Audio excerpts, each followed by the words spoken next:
My first thought when I came here was to bring a poem of mine about Palestine, which I wrote in 2012 when the bombs were once again falling on Palestine. But that was a poem of a lot of rage, and so I thought, because I have been so overwhelmed, so my heart is so totally broken for what is going on in Palestine, that I had to write something new, expressing my thoughts of now, not of 2 years ago.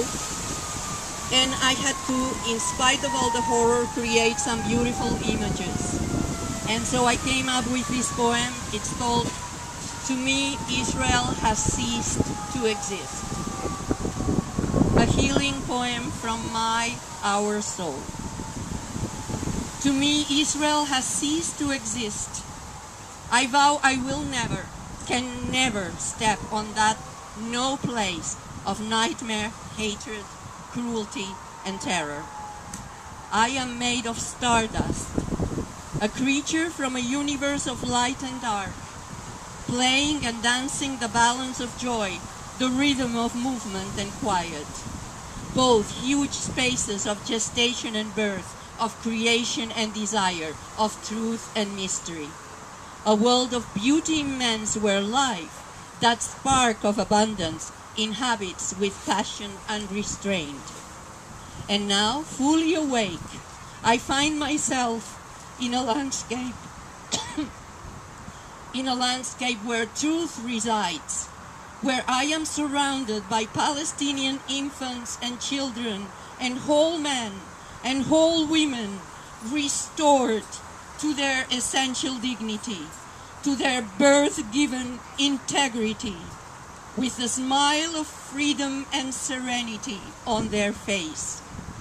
And in this real landscape, there are also birds of enigmatic songs, choruses of birds that feel free to sing the sweet sounds of nurture, no longer silenced, as in that strange dream, by ugly noises of explosions. And there are dogs in the landscape, and cats and chickens that also escape that bad dream that congealed life.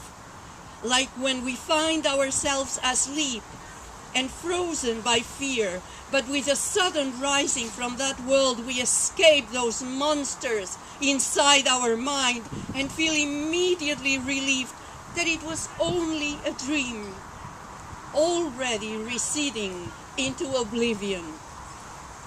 These animals are now unwounded, clear-eyed, happy, running with that natural grace that stems from knowing the simple touch of the hands of everyday love. The children have gone for a walk in a forest of olive trees, which sit majestically on forests of brown and green, mirrored down the hill in that undefinable Mediterranean blue, that sea of wisdom. These olive trees, which had also been uprooted by destruction machines in that pit of distorted lies inside that nightmare. But they were only that, only lies. The olive trees now receive the longing waves of the Mediterranean Sea, caressing, enveloping, ripening them to an old age of rest and calm. To me, Israel has ceased to exist, and I only wish no planes ever cross that space of death, much less land on it.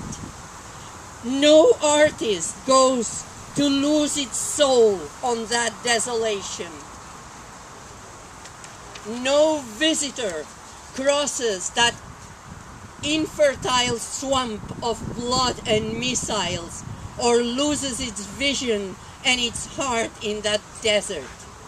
No scientist may ever think there is anything to learn or share in that nowhere.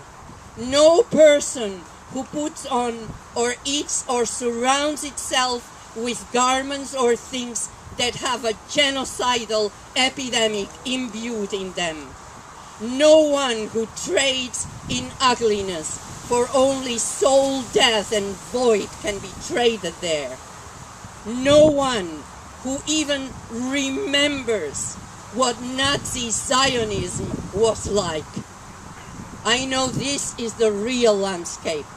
I know we have already won, for we are millions that have awoken and have tossed aside the nightmare and live in a world of trust and kindness and goodwill, the world we now remember we inherited and somehow lost in dreary fantasies. But we did not resign ourselves to be made unwilling characters in a fantasy orchestrated by demons, and now we have retaken our real space. Yes, we have won. How could we not when we are so many? To me, Israel, that Zion is not, has ceased to exist. And if I ever, by any chance, approach that area of the world, I will go to Palestine. I will find myself in Palestine. And Palestine will be a land of many lands, a meeting of 3 continents, a land of many peoples, none of them chosen, all of them equal.